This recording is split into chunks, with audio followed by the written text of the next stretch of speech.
샬롬 샬롬 샬롬 샬롬 샬롬. 하나님 사랑합니다. 여러분 주 안에서 사랑합니다. 시편 41편 1절에서 13절 은혜를 베푸소서 이렇게 다윗이 고백하고 있습니다. 가난한 자를 보살피는 자에게 복이 있으며 재앙의 날에 야훼께서 그를 건지시리로다. 야훼께서 그를 지키사 살게 하시리니 그가 이 세상에서 복을 받을 것이라. 주여 그를 원수들의 뜻에 맡기지 마소서. 야훼께서 그의 병상에서 붙드시고 그가 누웠을 때마다 그의 병을 고쳐주시나이다. 내가 말하기를 야훼여 내게 은혜를 베푸소서. 내가 주께 범죄하였사오니 나를 고치소서 하였나이다. 4절 말씀이죠. 은혜를 베푸소서. 나의 원수가 내게 대하여 악담하기를 그가 어느 때 죽고 그의 이름이 언제나 없어질까 하며 나를 보러 와서는 거짓을 말하고 그의 중심에 악을 쌓았다가 나가서는 이를 널리 선포하며 나를 미워하는 자가 다 하나같이 내게 대하여 수군거리고 나를 헤아려 꾀하며 이르기를 악한 병이 그에게 들었으니 이제 그가 눕고 다시 일어나지 못하리라 하오며 내가 신뢰하여 내 떠올라는 목돈 나의 가까운 친구도 나를 대적하여 그의 발꿈치를 들었나이다. 그러나 주 야훼여 내게 은혜를 베푸시고 나를 일으키사 내가 그들에게 보응하게 하소서. 또 한 번 은혜를 베푸소서. 10절에 말하죠. 4절과 10절에 내 원수가 나를 이기지 못하오니 주께서 나를 기뻐하신 줄을 내가 알았나이다. 주께서 나를 온전한 중에 붙드시고 영원히 주 앞에 세우시나이다. 이스라엘의 하나님 야훼를 영원부터 영원까지 송축할지로다. 아멘. 아멘. 41편 10편 제1권이 41편으로 끝납니다. 다윗은 몸이 많이 아픈 형편이에요. 지금 사람들이 그가 죽을지도 모른다고 여긴 만큼 중병이 들었던 것 같아요. 그러한 상황에 다윗은 하나님의 은혜를 갈망하죠. 4절에 내게 은혜를 베풀어 주셔서 나를 고쳐주옵소서. 아멘. 다윗의 그 기도가 그대로 저희 기도가 되었습니다. 기도만 하면 주의 저에게 은혜를 베풀어 주소서. 우리가 이렇게 기도하죠. 여러 번 눈물이 흐릅니다. 특별히 어려운 형편이 아닌데도 심정은 갈급해집니다. 여러분들 중에도 오늘 주여 제게 은혜를 베풀어 주옵소서 하며 눈물로 기도하게 되는 그런 분들이 많이 계실 것입니다. 누구나 부족한 것, 힘든 것, 잘못한 것, 병든 것들이 많이 떠오릅니다. 그러므로 하나님 앞에 나아갈 때마다 이런 우리를 품어주시고 받아주시기를, 사랑해 주시고 치료해 주시고 일으켜 주시기를 갈망하게 되죠. 우리는 다윗의 기도를 통해 매우 중요한 교훈 하나를 얻습니다. 사람에게 은혜를 구하지 말아야 한다는 것입니다. 우리가 어려운 형편에 처하면 쉽게 눈에 보이는 사람을 의지하게 되는데 사람에게 은혜를 얻으려고 할 때마다 반드시 실망하고 좌절하고 분노하게 되죠. 5절에서 9절 보면 다윗이 병들자 원수들이 기뻐하는 걸 봅니다. 8절에 몹쓸 병마가 그를 사로잡았거나 그가 병들어 누웠으니 다시는 일어나지 못하리라. 그들은 다 겉으로는 부유한 친구들이었어요. 6절 나를 만나러 와서는 빈말이나 늘어놓고 9절에 내가 믿는 나의 소꿉동무 나와 한 상에서 밥을 먹던 친구조차도 내게 발길질을 하려고 뒤꿈치를 들었다 이렇게 말하고 있어요. 그러나 이렇게 사람들이 은혜롭지 못하다고 해서 그가 특별히 나쁜 사람이라는 말이 아니에요. 우리 모두가 다 그렇다는 것을 인정해야 한다는 거죠. 남미 브라질에 갈 때 비행기만 24시간을 타는 일정이라고 그러네요. 저는 가보질 않아서 모르겠지만 조금이라도 편안하게 가야 한다는 생각에 온 가족의 마일리지를 긁어 모아 비즈니스석을 예약했다고 합니다. 어느 가족이. 비즈니스석에 타면 몇 가지 편안함이 주어지죠. 그 중에 하나가 조그만 공간이지만 자신의 팔걸이가 확보된다고 합니다. 근데 비행기에 탑승해 보니 먼저 앉은 옆자리 승객이 자신의 소지품들을 나의 팔걸이에 걸쳐 놓았더랍니다. 나의 물컵을 올려놓아야 하는 곳까지 그의 물건들이 놓여 있었어요. 순간 마음이 힘들어집니다. 이 자리를 어떻게 마련한 것인지 이게 뭐야 하는 생각이 들었다는 거죠. 여기는 나의 몫이니 물건을 치워달라고 하나 좌석을 구분하는 가림대를 올려버릴까 여러 가지 생각을 합니다. 목사인데도 마음이 그 정도밖에 되지 않더랍니다. 그러다가 참자 나중에 내가 목사란 사실을 저 사람이 알게 되면 얼마나 치사하게 여길까 걱정이 되었다 그래요. 조금이라도 권리를 침해당하거나 불편한 것을 참지 못하는 그러한 성격, 그러고도 십자가 복음을 전하는 자냐 하는 생각이 들어서 부끄러우셨다고 합니다. 그래서 본인이 잠시 기도하셨다고 그래요. 그리고 왼쪽 팔걸이 부분을 기꺼이 포기하고 내드렸다고 합니다. 비행기가 브라질에 도착해서 내릴 때 한 승무원이 다가와 인사를 하면서 목사님이시죠 하더랍니다. 깜짝 놀랐대요. 다윗은 사람에게 은혜를 구하지 않고 하나님께 은혜를 구합니다. 본문에 11번이나 주님을 언급하죠. 하나님에게만 은혜가 있습니다.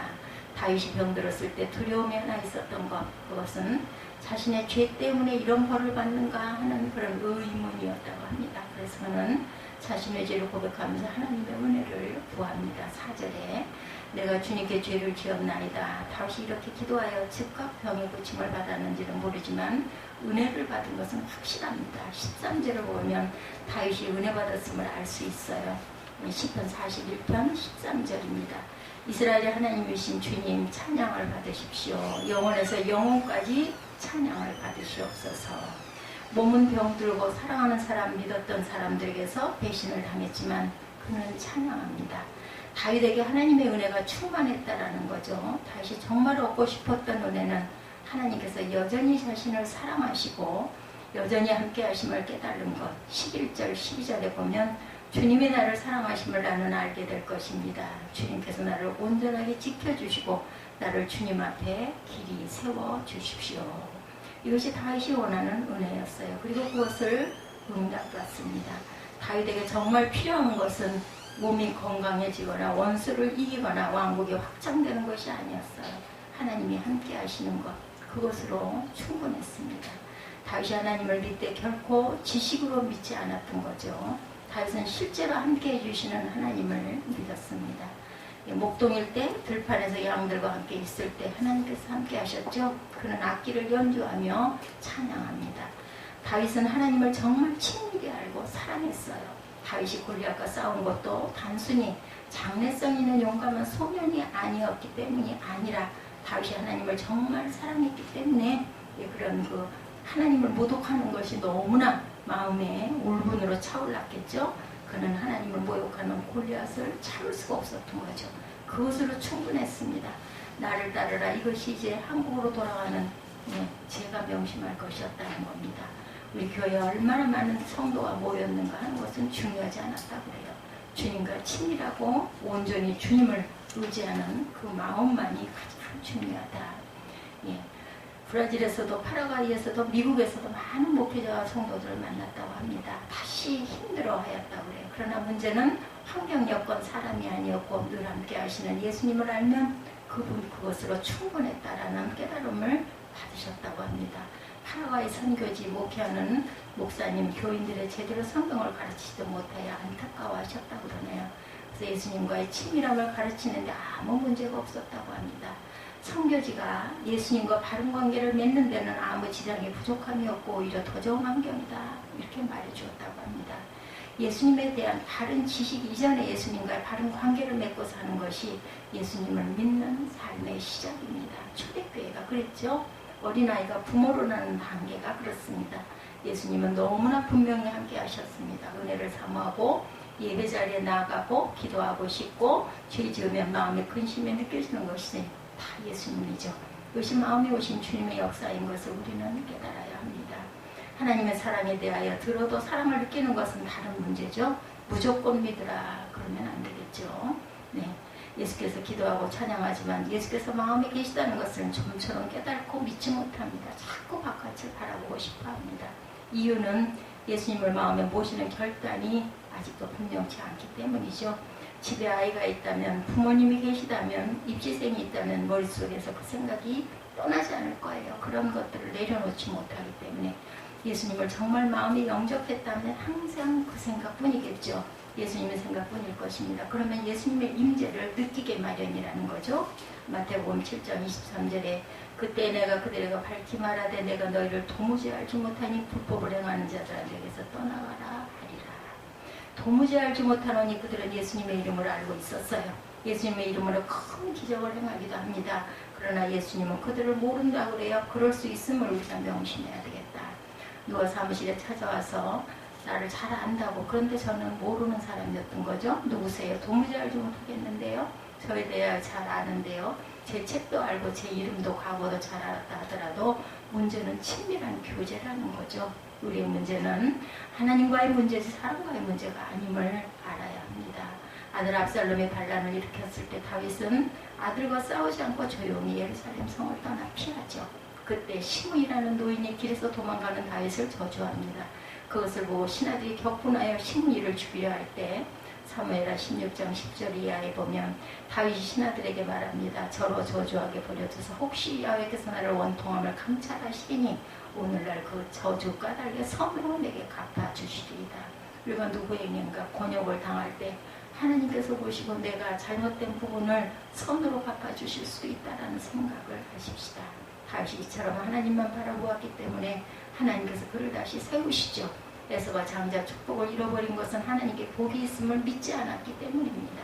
에서가 사냥하고 돌아와 배가 고팠을 때 팥죽을 쓰고 있는 야곱에게 팥죽 한 그릇만 달라고 하죠.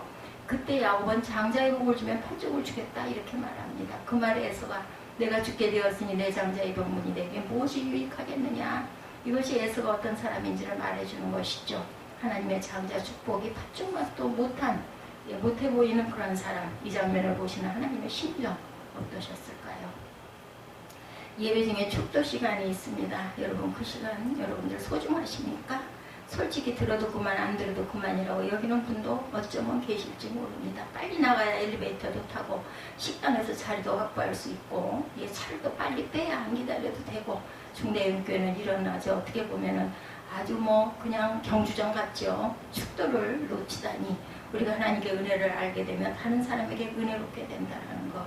이런 생각이 예수와 같은 생각. 야곱 같으면 훌쩍 뛸 일이죠. 축도 꼭 받아야지.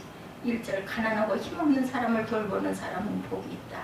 재난이 닥칠 때 주님께서 그를 구해주시고 주님께서 그를 지키시고 살게 하신다. 그는 이 세상에서 복 있는 사람으로 여겨질 것이다. 주님께서 그를 원수의 뜻에 맡기지 않을 것입니다. 주님께서는 그가 병상에 누워있을 때에도 돌보시고 어떤 병이든 떨치고 일어나게 하시겠죠.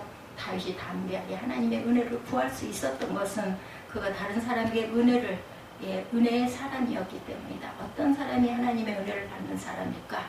다른 사람에게 은혜로운 자. 우리가 언제 하나님의 용서하심을 가장 분명하게 경험할 수 있을까? 남을 용서해 볼 때입니다. 그때 죄인을 용서하고 사랑하시는 하나님의 심정을 경험하게 될 것입니다. 여러분은 은혜로운 분이십니까? 가족 사이에, 성도 사이에 사회생활을 하면서 남의 허물과 부족함을 얼마나 잘 받아주는 분이십니까? 가난하고 힘없는 사람을 돌보는 사람은 그들이 겪는 어려움을 함께 겪어봅니다. 파라과이 선교사님은 원주 주민들과 함께 아주 더럽게 삽니다. 그렇게 함께 살고 함께 먹으니 마음이 열리더랍니다. 주님이야말로 친히 더러워지셨고 예수님이 우리 마음에 오신 것은 더러워지신 것이죠. 다 주 예수님을 알고 믿을 때 우리 마음에 은혜가 충만하게 되죠. 듣기 힘든 간증이었을지도 모릅니다. 아직도 젊은 목사님인데 사모님 뇌경색으로 쓰러진 후 7년 개척교회를 시작한 데다 사모님이 이렇게 되자 목사님은 엄청나게 기도했다고 합니다. 그렇게 기도하면서 기도해도 해결되지 않은 문제도 있다는 것을 그분은 깨달으셨대요. 꼭 기도가 부족해서 그런 것도 아니고 기도의 태도가 불량해서도 아닌데 기도로 해결되지 않은 삶의 문제가 있음을 그 목사님은 깨달으셨다고 합니다. 그때부터 기도가 바뀌었답니다. 무엇을 바꿔달라는 기도가 아니라 품게 해달라는 기도를 시작했다는 거죠. 김병년 목사님은 지금도 기적을 포기한 것이 아니고 기도를 꾸준히 하지만 기도할수록 약함 가운데 살아가는 사랑의 법을 가르쳐달라고 졸라들기 시작했다고 그래요. 목사님은 기적을 바라는 기도에 하루하루 살아가는 사람을 구하는 것으로 기도의 중심이 바뀌더랍니다. 아내 곁에 머물고 아내에게 말을 걸고 아내를 사람으로 인정하고 살아간다고 했다고 합니다. 기도하면서 삶을 사랑하고 있는 모습 그대로를 받아들이게 되었다고 합니다. 이것이 목사님이 배운 기도의 교훈이고 목사님 안에 일어난 변화였다고 그래요. 기도와 기적을 일으키는 믿음은 한 쌍입니다. 그러나 기도와 사랑 또한 중요한 한 쌍이죠. 삶이 어려울 때 누구든지 상황을 변화시키려고 애를 씁니다. 자기가 원하는 시간에 취직하고 자기가 원하는 시간에 밥을 먹고 원하는 데 결혼하고 싶어 합니다. 기도응답도 자기가 원하는 때 자기가 원하는 방법으로 이루어지기를 원합니다. 그러나 이런 마음이 오히려 진정한 기도의 역사 하나님의 은혜를 가로막을 수도 있다는 것. 주어진 상황을 바꾸려고만 하지 말고 주어진 일상을 사랑하며 살아간다는 것이 더 큰 응답이라는 것.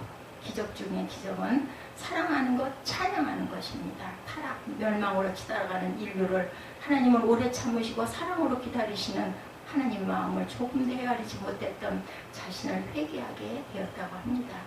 예, 예수님과 동행하고 사는 것, 예수님과 친밀하게 사는 것, 예수님과 하나 되는 것이 우리에게 주신 하나님의 엄청난 은혜임을 깨달아 알았다고 그래요. 주님은 이미 저와 여러분과 함께 하십니다. 사랑하시기 때문에 우리 안에 오셨어요. 주 예수님과 친밀해지시면 됩니다. 그러면 사람들이 벌떡같이 헤아려 하더라도 얼마든지 이길 수 있다는 것, 찬송할 수 있다는 것, 다윗처럼 고백할 수 있다는 것을 잊지 않는 저와 여러분이 되시기를 주님의 이름으로 축복합니다. 기도하시겠습니다.